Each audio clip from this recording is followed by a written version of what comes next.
Me llamo Arnold Kay. Tengo 75 años y vivo solo en la misma casa donde mi difunta esposa, Helen, y yo criamos a nuestro único hijo, Douglas. La casa ahora es vieja y tranquila, enclavada en un modesto barrio de Dayton, Ohio, donde las estaciones aún cambian con una honestidad sin complejos, donde los inviernos son crudos y grises, y los veranos están cargados de recuerdos. He vivido aquí casi 50 años, y en todo ese tiempo nunca me he sentido tan fuera de lugar en mi propia casa como ahora. Tras el fallecimiento de Helen por cáncer de páncreas hace 5 años, el silencio se asentó como polvo sobre cada superficie, denso e impenetrable. Era el tipo de mujer que traía sonido y movimiento a una habitación, una opinión, una pregunta, un comentario sobre los pájaros de afuera o el estado del cuello de mi camisa. Cuando murió, no solo desapareció ella, sino el ritmo diario que hace que una vida se sienta compartida. Sin ella, los días se fundían y las paredes de la casa dejaron de resonar. Simplemente absorbían. Cada mañana empieza igual, con mi cuerpo recordándome que ya no me pertenece. Primero se me entumecen las rodillas, luego se me inflama el hombro con la vieja lesión de mi época de maestra. Me muevo lentamente por la casa, dirigiéndome a la cocina, donde la cafetera me espera como si fuera la única cosa viva. Sigo preparándola como lo hacía Helen. 4 cucharadas de café molido, canela por encima, agua hervida, no en el microondas. Ahora es más una costumbre que una preferencia. Me siento a la mesa del desayuno frente a la ventana, la misma mesa donde Helen me leía el periódico en voz alta, comentando las esquelas como si conociera a la mitad de la gente del pueblo. A veces finjo que todavía lo hace y murmuro respuestas a la silla vacía frente a mí. Me digo que es para no perder la voz. Pero sé que no es así. Es la soledad con forma y ritual. Douglas solía venir una vez al mes, luego cada pocos meses, y ahora... Bueno, ahora solo cuando necesita algo. La última vez que vino solo para verme fue en Navidad hace 3 años, e incluso entonces estaba distraído, casi siempre con el teléfono, saliendo para atender llamadas de trabajo y volviendo con ese encogimiento de hombros de disculpa que, de alguna manera, siempre me echaba la culpa por no ser más comprensiva. No quiero hablar mal de mi propio hijo, pero mentiría si dijera que ya lo entiendo. Era un niño brillante, curioso, elocuente y lleno de ideas. Helen dijo que estaba destinado al derecho o a la política, quizás a ambas, y por un tiempo pareció tener razón. Pero luego vinieron los desvíos, una startup fallida, un divorcio, un segundo matrimonio que nunca conocí, y finalmente un trabajo en servicios financieros que paga bien, pero aparentemente no lo suficiente. Siempre se las arregla para mantenerse a flote, pero a duras penas, y de alguna manera mi modesta jubilación se ha convertido en su red de seguridad. Vivo de mi pensión de profesor y de los ahorros que Helen y yo acumulamos juntos durante 4 décadas de frugalidad. Nunca hicimos cruceros ni compramos coches nuevos. Nuestros placeres eran sencillos: un jardín en el patio trasero, viajes ocasionales al lago Erie y cenas con amigos que ahora son en su mayoría nombres en placas. Esa disciplina nos dejó con unos ahorros pequeños pero sólidos, unos $180,000 guardados tranquilamente en una cuenta destinada a protegerme de convertirme en una carga para nadie. Irónicamente, ahora parece ser precisamente eso lo que me ha convertido en uno.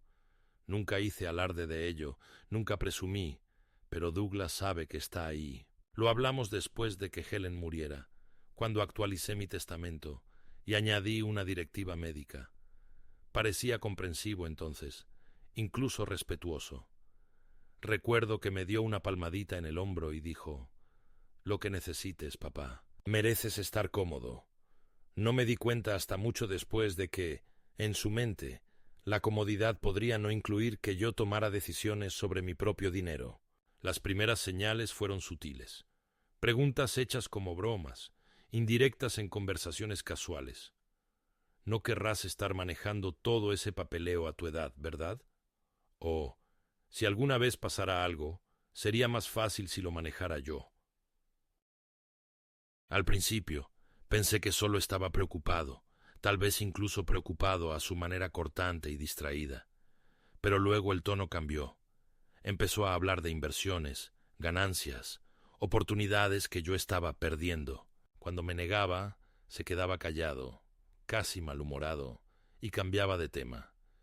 Pero seguía volviendo, como un vendedor sin producto, solo urgencia. Esa urgencia se convirtió en frustración, y la frustración finalmente se convirtió en algo más oscuro, algo que al principio no quería nombrar. Me dije a mí misma que lo estaba imaginando, que el dolor me estaba volviendo paranoica, que tal vez él estaba bajo un estrés que no entendía del todo, pero en el fondo comencé a reconocer un patrón. Estaba dando vueltas en torno a algo, una decisión que ya había tomado pero que todavía no había expresado. No me queda mucha gente con quien hablar de estas cosas. La hermana de Helen vive en Florida y me envía tarjetas de Navidad con mensajes preimpresos. Mi antiguo compañero Walter falleció la primavera pasada. Los vecinos son amables, pero jóvenes, con sus propias vidas y ruido. Paseo a mi perro, un terrier peludo llamado Milo, por la misma cuadra todas las tardes. Es viejo como yo, un poco resoplando, pero leal. A veces pienso que es el único ser vivo que me conoce ahora sin esperar nada a cambio. Milo escucha sin juzgar, que es más de lo que puedo decir de la mayoría de la gente hoy en día. Paso mucho tiempo pensando en Helen, en los años que pasaron tan rápido, en Douglas de niño, cuando traía proyectos de arte a casa y me exigía que los colgara en la nevera. Pienso en cómo cambiaron las cosas, en cómo un niño se convierte en un extraño, en cómo la confianza se erosiona lentamente hasta que solo queda una obligación mezclada con resentimiento. A veces me culpo. Trabajaba muchas horas, no siempre fui paciente, nunca entendí realmente su mundo, y tal vez no me esforcé lo suficiente. Pero lo amaba, y todavía lo amo, lo que hace que lo que viene sea aún más difícil de aceptar. Porque el amor, he aprendido, no siempre es suficiente. A veces te ciega, a veces se usa en tu contra. La semana pasada, Douglas llamó y dijo que quería pasar solo para ponernos al día. Casi le dije que no. Casi le dije que estaba ocupada o fuera de la ciudad. Pero eso habría sido una mentira, y a pesar de todo, todavía esperaba que me sorprendiera. No lo hizo. Lo que trajo en cambio fue una tormenta que no vi venir. Una conversación que empezó con preocupación por mi bienestar y terminó con una amenaza velada de que si no empezaba a dejar que me ayudara con mis finanzas, podría tener que intervenir legalmente. Dijo las palabras con tanta fluidez como si las hubiera practicado. Papá, ya no eres tú mismo. Olvidas cosas, te repites, se está volviendo peligroso. Al principio me reí, pensando que bromeaba. Luego vi sus ojos, fríos e inquebrantables. Lo decía en serio.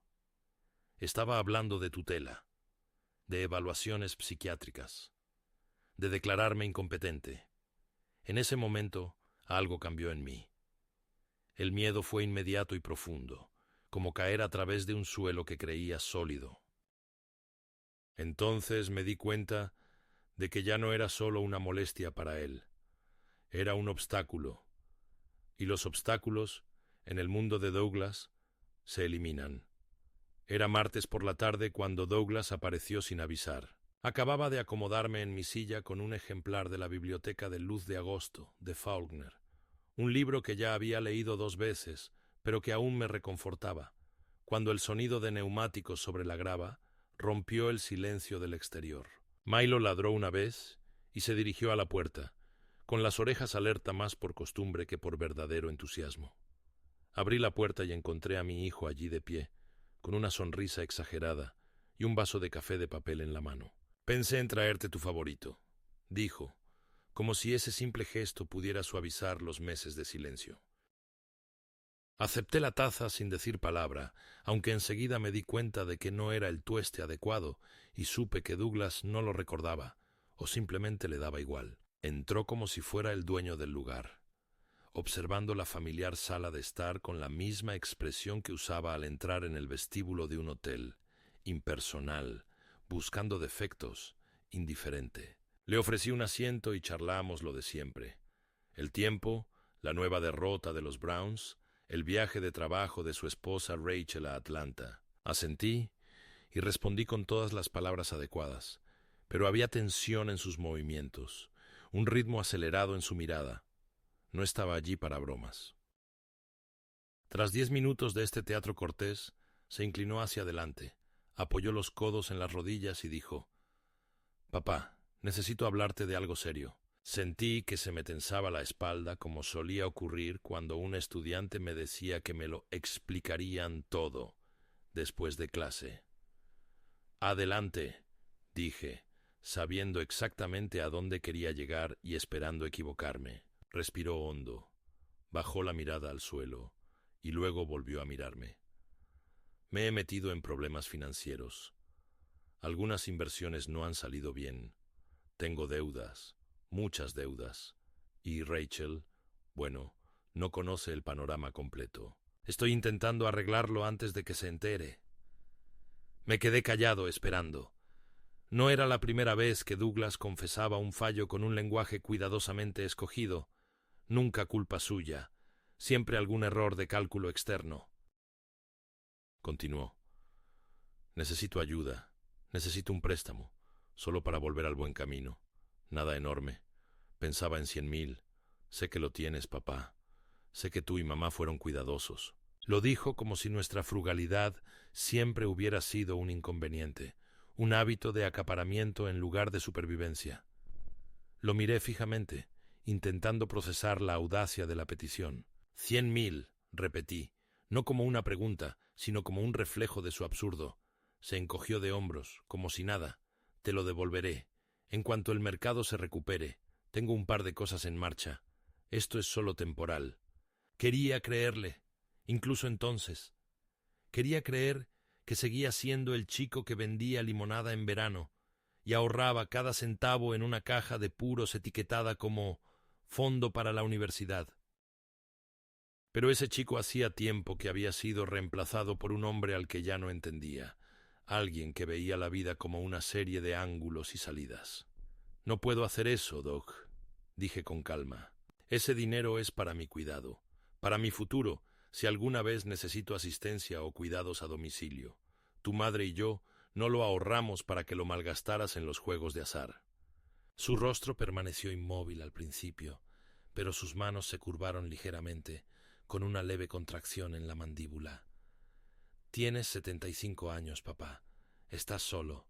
Apenas sales de casa. ¿Qué te importa? ¿Qué futuro? Podrías morir mañana, y todo eso se quedaría ahí, desperdiciado». La crueldad de sus palabras estaba revestida de lógica, y eso las empeoraba. «Tal vez», dije lentamente, «pero mientras viva, es mío para malgastarlo o conservarlo». Fue entonces cuando su actitud cambió por completo. La falsa preocupación se desvaneció, reemplazada por algo agudo y clínico. «De acuerdo», dijo, poniéndose de pie, «si así es como quieres hacerlo. Pero quiero que pienses en esto, papá, en serio, porque no se trata solo del dinero. Se trata de que ya no eres realista, eres olvidadizo, repites historias, no tomas tus medicamentos a tiempo. Lo he notado, Rachel lo ha notado. Se está convirtiendo en una preocupación». Me puse de pie también, con la ira creciendo tras mis costillas. «¿Me estás amenazando?», Zrenia pregunté. Levantó las manos. «Digo que tengo una responsabilidad. Si creo que no estás mentalmente capacitado para administrar tus finanzas, puedo presentar una demanda ante el tribunal. No quiero hacerlo, papá, pero lo haré si me obligas.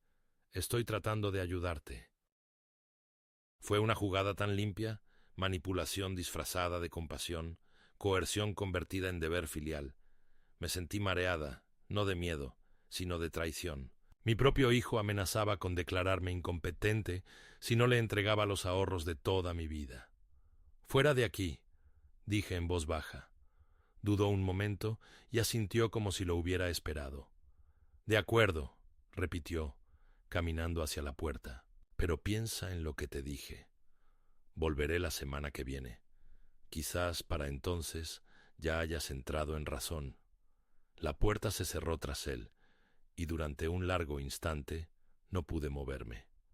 Milo se sentó a mis pies, percibiendo el cambio en la atmósfera. Afuera, el viento arreció, agitando las hojas de arce como aplausos por alguna obra cruel. Sentí el calor subir tras mis ojos y tragué saliva con dificultad. No por dolor, todavía no. Por la comprensión de que algo sagrado entre padre e hijo acababa de romperse y no podía recomponerse.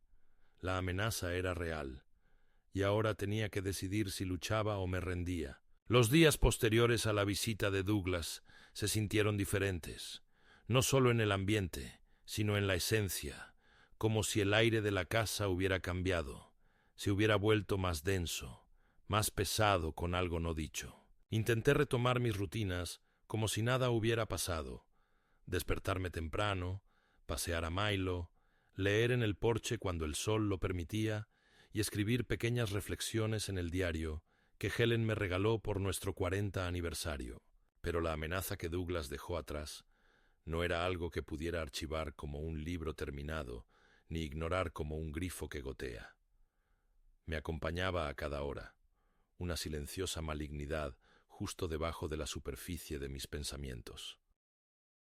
Me sorprendí revisando 2 veces cosas que solía hacer en piloto automático, cerrar la puerta 2 veces con llave, hacer listas de la compra que no necesitaba, releer los correos electrónicos antes de enviarlos para asegurarme de no haber caído en la incoherencia. La idea de que alguien pudiera considerarme mentalmente inestable era ofensiva, sí, pero peor aún, era contagiosa. Empecé a dudar de mi propia memoria en pequeños y venenosos incrementos. Luego vino la trabajadora social. Era viernes por la mañana cuando sonó el timbre, un timbre cortés que provocó una breve rabieta en Milo. Abrí la puerta y me encontré con una mujer con una chaqueta gris pizarra que sostenía un portapapeles y mostraba una placa.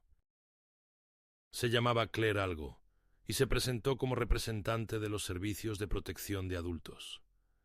Dijo que habían recibido un informe de posible negligencia hacia una persona mayor y que les preocupaba mi estado cognitivo. Lo dijo en voz baja, como si le dijera a un desconocido que se había desatado los cordones de los zapatos. Me quedé allí paralizado, parpadeando como si las palabras fueran en otro idioma. ¿Puedo pasar?, Zrenia preguntó, y aunque con todas mis fuerzas quería decir que no, me hice a un lado.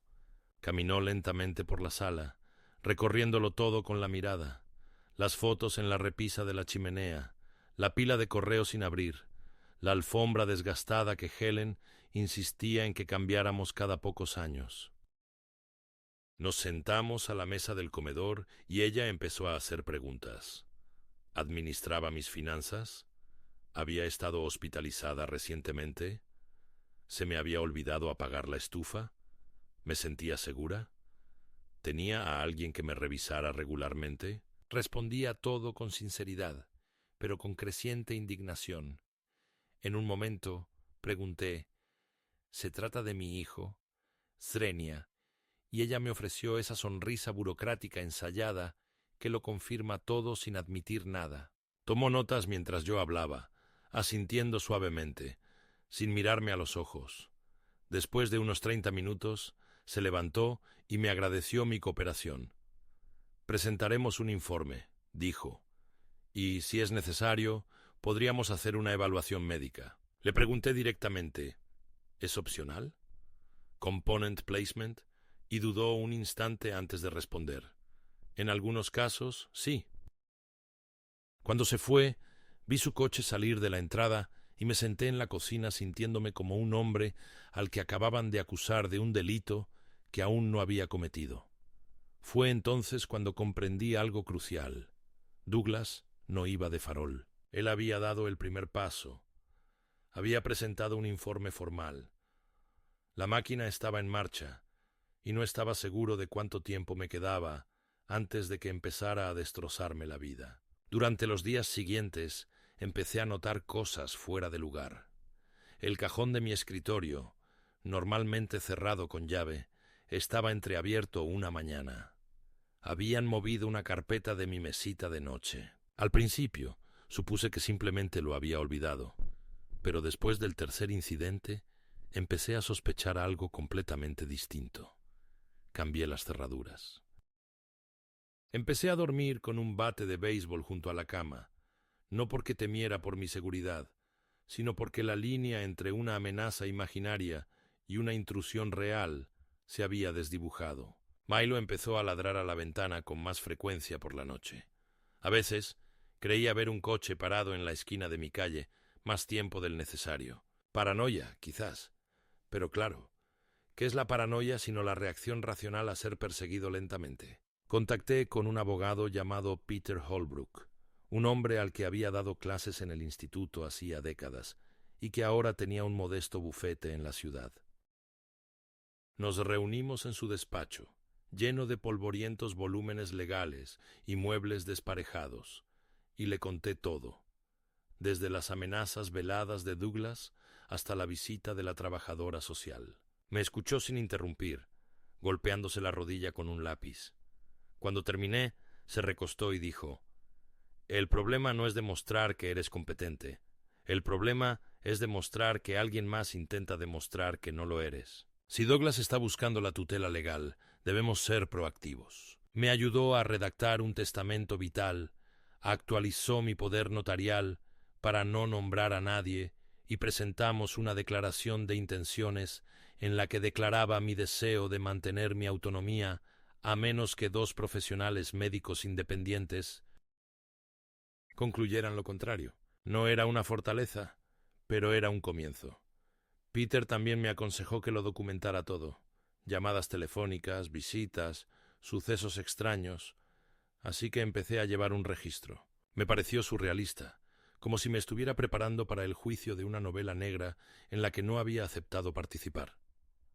Luego vino el incidente del banco. Una tarde fui a retirar efectivo y descubrí que recientemente habían intentado acceder a mi cuenta de ahorros en línea. La cajera, una joven con brackets y mirada nerviosa, dijo que estaba marcada porque la contraseña era incorrecta varias veces. Cuando le pedí detalles, susurró: «Alguien estaba usando la información de su hijo. Está en su lista de contactos de emergencia». No me había dado cuenta de que todavía lo estaba. Pedí que lo eliminaran de inmediato. Esa noche, sentada en mi sala, con mi chequera como escudo, me pregunté hasta dónde estaría dispuesto a llegar Douglas. Y entonces me pregunté algo peor: ¿siempre había sido así? ¿O simplemente me había negado a verlo? La confirmación final llegó en forma de una llamada telefónica. Eran más de las 8, y estaba en la cocina lavando platos cuando sonó el teléfono fijo. Contesté sin pensar. La voz de Douglas era cortante, irritada. «¿Por qué hablaste con un abogado?», Zrenia preguntó. «¿Por qué te comportas como si fuera tu enemigo?». Intenté mantener la calma. «Porque intentas controlar mi vida, Doug. Enviaste a una trabajadora social a mi casa. Intentas acceder a mis finanzas. Amenazaste con internarme». Se burló, un sonido que reconocí de su adolescencia. «Estás exagerando las cosas». Intentaba ayudar. «Pero si quieres convertir esto en una batalla, bien. ¿Quieres jugar, papá? Juguemos». Colgó antes de que pudiera responder. El silencio que siguió fue sofocante. Algo en mí se solidificó esa noche, no por odio, ni siquiera por instinto de supervivencia, sino por necesidad. Comprendí que ya no podía permitirme el sentimentalismo. Tenía que tratar esto como lo que era: un intento hostil de tomar el control de mi vida. Había pasado décadas protegiendo a Douglas, perdonando sus defectos, justificando su arrogancia como ambición. Pero ahora lo veía con claridad, quizá por primera vez. Y supe que el hijo que una vez cargué sobre mis hombros se había ido. En su lugar estaba un hombre que me veía no como un padre, sino como una bóveda. Y las bóvedas, en su mente, están hechas para vaciarse. Fue la carta que finalmente lo cristalizó todo. El momento en que la teoría se convirtió en realidad y el miedo en papeleo. Llegó un jueves por la mañana, metida entre un fajo de cupones de supermercado y una factura médica de mi última revisión, inocua en su presentación, pero pesada como un bloque de hormigón una vez abierta. El sobre llevaba el sello del Tribunal de Sucesiones del Condado, y dentro había una notificación formal de una solicitud de tutela, presentada a nombre de mi hijo, Douglas Kay. El lenguaje era clínico, desprovisto de emoción. Preocupación por la capacidad mental, necesidad de supervisión, mala gestión financiera, deterioro cognitivo. Cada frase punzaba con la precisión de un bisturí. Ahí estaba, en blanco y negro, su intención no sólo de tomar el control, sino de borrar la mía. Leí la carta 3 veces, y al final de la tercera me temblaban las manos. Milo se sentó a mis pies, presentiendo que algo andaba mal, con la cabeza apoyada suavemente en mi tobillo. Podía sentir el calor de su cuerpo, la única presencia que me servía de base en una casa que ahora parecía derrumbarse hacia adentro. Llamé a Peter Holbrook inmediatamente. Me dijo que le llevara la carta a su oficina, lo cual hice en menos de una hora. La examinó despacio, con los ojos entrecerrados tras las gafas. «¿Va a pedir la tutela completa?», dijo, dejando la carta como si fuera algo repugnante. «Eso incluye el control de tus finanzas, decisiones médicas, tu vivienda. Si el tribunal la concede, no podrás firmar tus propios cheques sin su aprobación». Sentí que se me escapaba el aire de los pulmones. «¿Puede hacerlo?», Zrenia pregunté. Peter asintió lentamente. «Puede intentarlo. La carga de la prueba recae sobre él, pero el sistema es impredecible. Si presenta suficientes pruebas circunstanciales, declaraciones de vecinos, tal vez un médico obediente, algunas transacciones financieras sacadas de contexto, puede empezar a parecer convincente, sobre todo si el juez se inclina por lo conservador en materia de protección de las personas mayores». Me quedé mirando al suelo un buen rato. Luego dije: «Luchamos». Peter actuó con rapidez. Programó una serie de evaluaciones con 3 profesionales médicos independientes: un psiquiatra geriátrico, un neurólogo y un psicólogo clínico. Cada uno pasó más de una hora conmigo, haciéndome preguntas, realizando pruebas de memoria y analizando situaciones hipotéticas. Respondí a todas las preguntas con serena determinación, consciente de que mi actuación ya no se trataba de orgullo, sino de pruebas. Les conté sobre mis rutinas diarias, mis medicamentos, mi difunta esposa, las anotaciones de mi diario, mi abogado. Recordé fechas y nombres, los corregí cuando se equivocaban en pequeños detalles y me aseguré de que supieran que todavía leía a Faulkner, no por nostalgia, sino porque aún entendía los matices. Al final, todos firmaron cartas afirmando mi plena competencia cognitiva. Peter recopiló las declaraciones en un paquete de respuesta al tribunal, junto con mi propia declaración jurada, que detallaba las amenazas y el comportamiento de Douglas, y un registro firmado de actividades sospechosas que había mantenido desde la visita de la trabajadora social. Era un expediente extenso, y Peter dijo que nos daría una base sólida. Pero la fuerza, en esas semanas, no me protegía.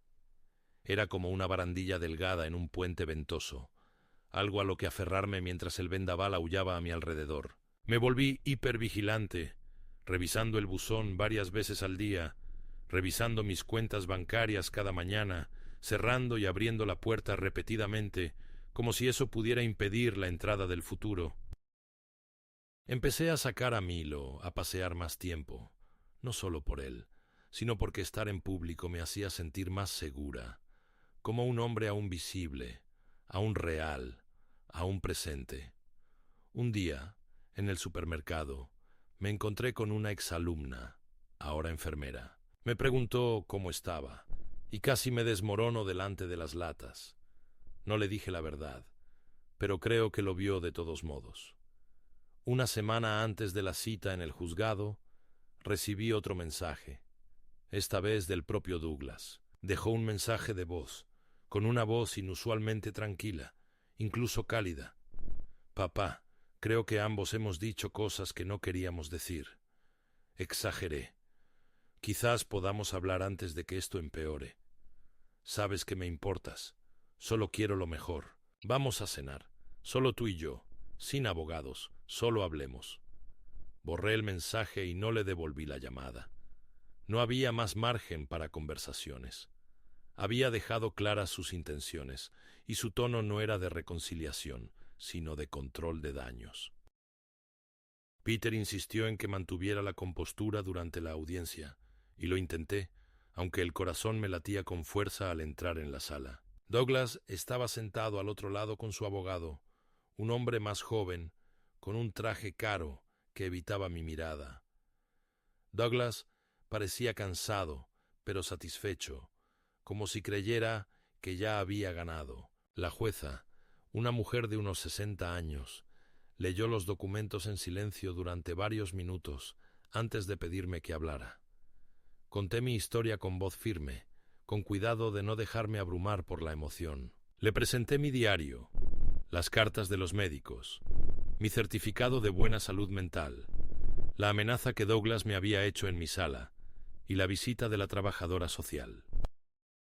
Le dije que había vivido sola durante años, que había pagado todas las facturas a tiempo, que nunca había faltado a una cita médica y que había gestionado todos mis asuntos con cuidado. Le pedí que no viera a un anciano confundido, sino a un padre perseguido por su hijo por el delito de sobrevivir lo suficiente como para volverse inoportuno. La jueza no emitió su fallo ese día. Dijo que necesitaba tiempo para revisar todos los documentos, pero al irnos, Peter me puso la mano en el hombro y dijo en voz baja: «Te cree». Esa noche, sentada en mi sillón reclinable, contemplaba la salida de la luna por la ventana del salón. Milo yacía a mis pies, respirando profunda y tranquilamente. La casa, aunque pesada por los restos de las últimas semanas, volvía a sentirse estable. Me serví un vaso de agua, miré a mi alrededor y me di cuenta. Aún tenía tiempo.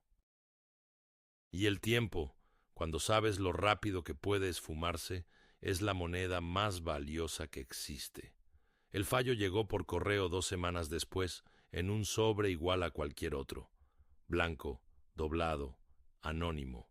Pero cuando lo abrí y leí la declaración del juez, una claridad que no había sentido en meses me invadió como una marea.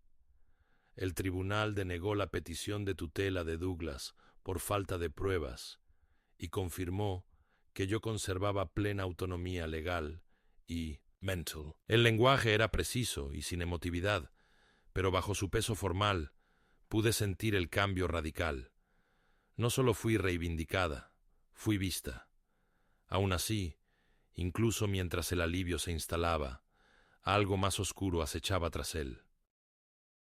Sabía que esto no había terminado. No para Douglas.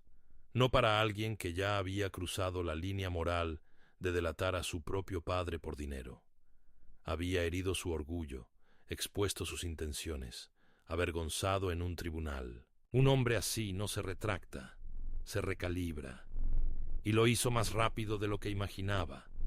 3 días después de la sentencia, descubrí que habían forzado mi buzón. La puerta estaba abierta, con la bisagra doblada de forma antinatural, y mi correo, que incluía una carta de mi compañía de seguros, había desaparecido. Lo denuncié, por supuesto, pero el agente fue educado y desdeñoso, atribuyéndolo a adolescentes del barrio o a un mapache aburrido. Yo sabía que no era así. Al día siguiente, mi vecina, la señora Rayburn, una anciana que todavía me llamaba señor Kay, a pesar de nuestros 20 años de proximidad, mencionó que habían visto a un hombre que se parecía a su hijo paseando frente a mi casa temprano en la mañana.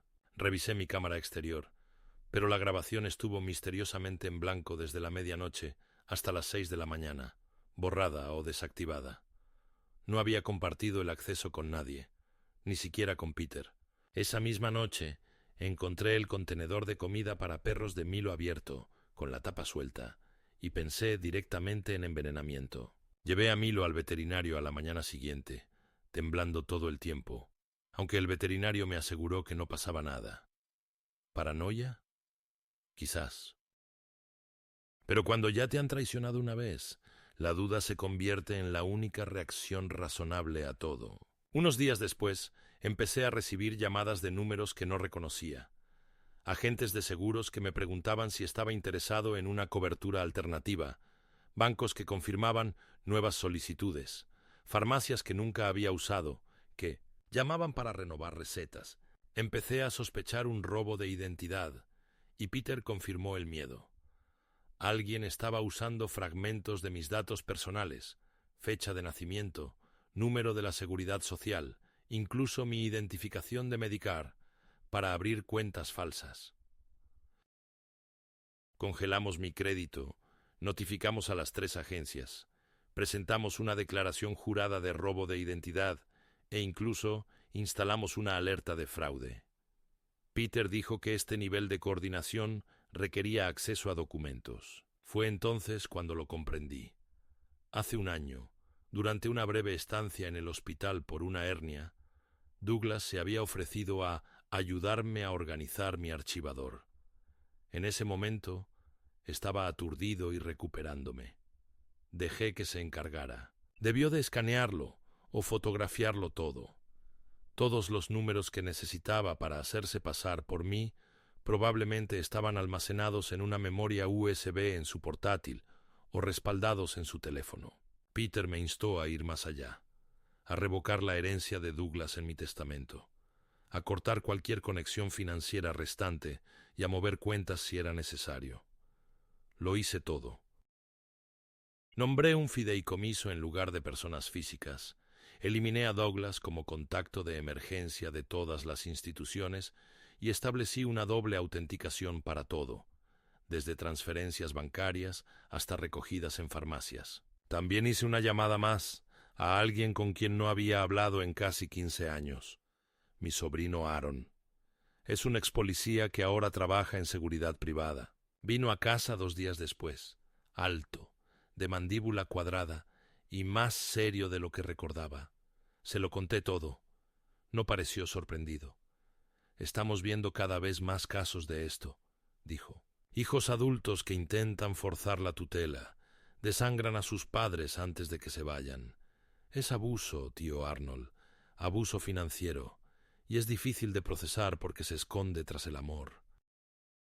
Se ofreció a instalar un sistema completo de vigilancia para mi casa, cámaras, audio, sensores de movimiento e incluso un rastreador en mi coche, por si alguien intentaba manipularlo. Acepté todo. La siguiente gran escalada no se produjo mediante subterfugios, sino por confrontación. Douglas apareció de nuevo, esta vez sin invitación y furioso. Llamó no con vacilación, sino con fuerza, fuerte y rítmica. Cuando abrí la puerta, entró sin esperar invitación. Se veía peor que antes. Los ojos hundidos, la mandíbula tan apretada que parecía dolorosa.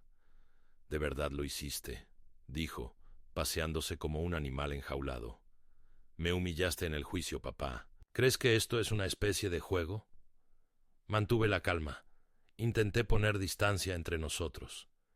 Hice lo que tenía que hacer para protegerme. No me dejaste otra opción. Se rió, pero no era humor, era pura burla. Siempre has tenido ese complejo de víctima, como si fueras el noble mártir y todos los demás fueran los villanos. Pero ¿sabes qué, papá? No eres una figura trágica. Eres un viejo testarudo y paranoico que no puede ver cuando alguien intenta ayudarlo. Empezó a sacar cosas del bolsillo de su chaqueta. Un fajo de papeles, recibos, una captura de pantalla impresa de mi crédito congelado, un correo electrónico que le había enviado a mi abogado. ¿Crees que estás a salvo ahora? ¿Crees que has ganado? Sé dónde está el dinero. Sé cuánto tienes. Y sé que tarde o temprano Te vas a enfermar, te vas a caer o te vas a olvidar de tomar una pastilla. Y cuando eso pase, estaré ahí mismo, recogiendo los pedazos. Caminó hacia la estantería, cogió una foto enmarcada de Helen con el bebé Douglas en brazos y la miró fijamente. Mamá habría querido que te cuidara, lo sabes. Mi voz se quebró por primera vez. Number, habría querido que recordaras quién eres, no que te convirtieras en esto. Su mano se apretó alrededor del marco de la foto y por un momento pensé que lo rompería, pero en lugar de eso, lo dejó y se dirigió a la puerta.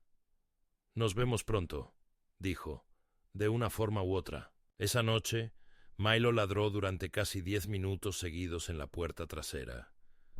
Salí con una linterna y no encontré nada, pero la puerta del jardín estaba abierta, con el pestillo roto. Aaron revisó las grabaciones de vigilancia remotamente y descubrió que alguien había desactivado 2 de las cámaras traseras con pintura negra en aerosol. Era inconfundible. Douglas había regresado y esta vez quería que lo supiera.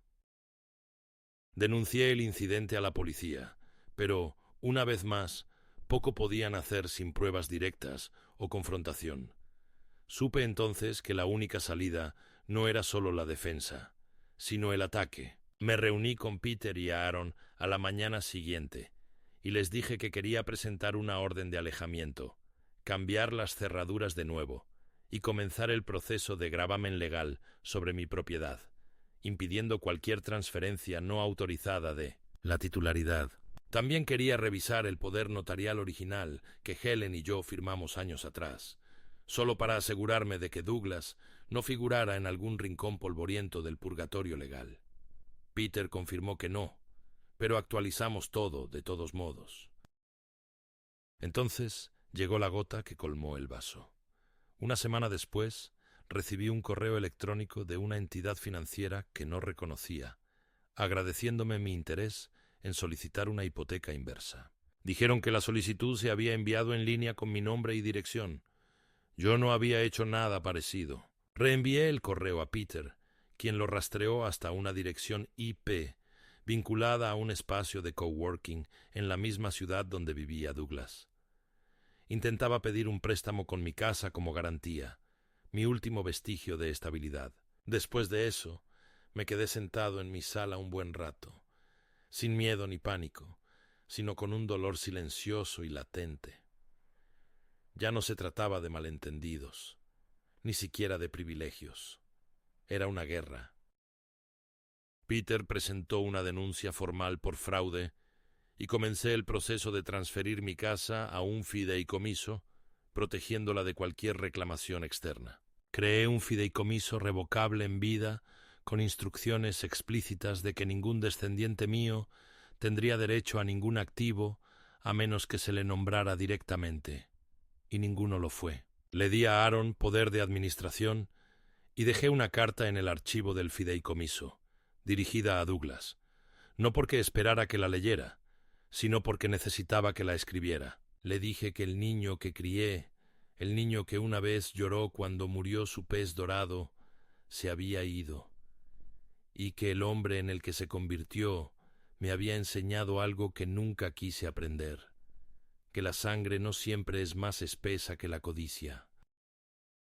No supe nada de Douglas durante casi 3 semanas después de que se descubriera el intento de hipoteca inversa, y en ese silencio un extraño equilibrio se apoderó de mi vida. No paz, no del todo, sino la calma cautelosa de quien sabe que el próximo golpe llegará, pero no de dónde ni cuándo. Llenaba mis días con rituales mundanos diseñados para reafirmar mi control sobre un mundo que había empezado a desmoronarse bajo mis pies. Paseaba a Milo 2 veces al día, incluso cuando me dolían las rodillas. Horneaba pan casero, aunque nunca lo había hecho en mi vida, siguiendo con religiosa atención las instrucciones impresas en las bolsas de harina. Escribía largas cartas a nadie, sin enviar ni dirigir, como si plasmar mis pensamientos en papel pudiera atraparlos como insectos bajo un cristal. Peter llamaba con regularidad para ver cómo estaba, y Aaron, Actualizó el sistema de seguridad por última vez, instalando un botón de pánico junto a mi cama y luces de movimiento a lo largo de la valla trasera. Aún así, me sobresaltaba cada vez que sonaba el teléfono y me encontraba mirando la entrada por la noche, convencida de que un coche entraría sin invitación y lo cambiaría todo de nuevo. Y entonces ocurrió, no con violencia ni fanfarria, sino con algo mucho más insidioso: la legalidad. Una mañana recibí la notificación de una nueva moción presentada por el abogado de Douglas, alegando que recientes episodios de comportamiento, ausencias inexplicables a reuniones programadas, negativa a devolver llamadas familiares, presunta desorientación observada por un vecino, constituían una nueva evidencia de deterioro cognitivo. El lenguaje era más desagradable ahora, menos velado, rebosante de condescendencia disfrazada de compasión. Citaron supuestas preocupaciones de la comunidad sobre mi capacidad para manejarme de forma independiente y solicitaron una audiencia de emergencia para reconsiderar la tutela, respaldada esta vez por cartas supuestamente escritas por dos vecinos que afirmaban que había actuado confuso o parecía perdido en las últimas semanas. El nombre de una vecina era real, pero la cita atribuida a ella no lo era. La otra era alguien a quien no conocía de nada. Era una maraña de medias verdades y mentiras absolutas. Pero el equipo legal de Douglas había cambiado de táctica. Intentaban desgastarme mediante el desgaste, apostando a que, con el tiempo, la edad y el miedo harían lo que el papeleo no podía. Le llevé el paquete directamente a Peter, quien lo leyó con un estoicismo que admiraba y detestaba. «Está redoblando la apuesta», dijo. «Espera establecer un patrón. Y si seguimos luchando una y otra vez, puede que el tribunal apruebe una evaluación psiquiátrica a largo plazo, solo para zanjar el asunto. Eso es lo que quiere. No tiene que ganar por completo, solo tiene que alargar esto hasta que estés demasiado cansado para luchar». Me quedé mirando los documentos que tenía en la mano, preguntándome cuándo mi vida se había convertido en una serie de declaraciones juradas formales. Dije: «Entonces, lo terminamos. Cueste lo que cueste. Lo terminamos ahora». Peter me miró con atención y me preguntó a qué me refería. Le dije que quería hacer lo único que había evitado todo este tiempo: confrontar a Douglas bajo mis propios términos, no como padre ni como víctima, sino como un hombre que finalmente había dejado de esperar redención de la sangre que compartió con Sintues Innocenti. Otro. Ya no se trataba de justicia, se trataba de cerrar el capítulo. Peter me advirtió que la confrontación emocional podía ser arriesgada, sobre todo si provocaba que Douglas asumiera más agresiones legales. Le dije que no me importaba. Si un hombre va a ser perseguido en su propia casa, tiene derecho a enfrentarse al depredador y demostrarle que no es una presa. Llamé a Douglas desde un teléfono desechable que Aaron me había proporcionado. Respondió con sorpresa, disimulándola mal. «Papá, ¿está todo bien?» Le dije que estaba dispuesta a reunirme. Punto neutro, sin abogados, solo él y yo. Aceptó demasiado rápido, como quien cree que está a punto de ganar un juego ya amañado. Quedamos en encontrarnos en el tranquilo café cerca del parque, donde Helen solía dar de comer a los patos los domingos por la tarde. Era un día cálido, inusualmente brillante para la temporada, y llegué primero, eligiendo una mesa bajo el toldo, junto a la entrada lateral. Douglas entró con un abrigo a medida y gafas de sol, como si se vistiera de heredero incomprendido. Se sentó sin estrecharme la mano. Lo miré un momento.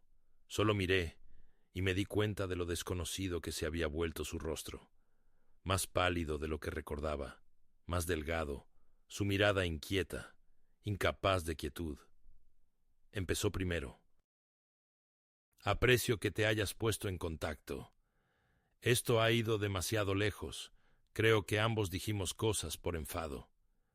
Lo interrumpí antes de que la tregua ensayada pudiera desarrollarse.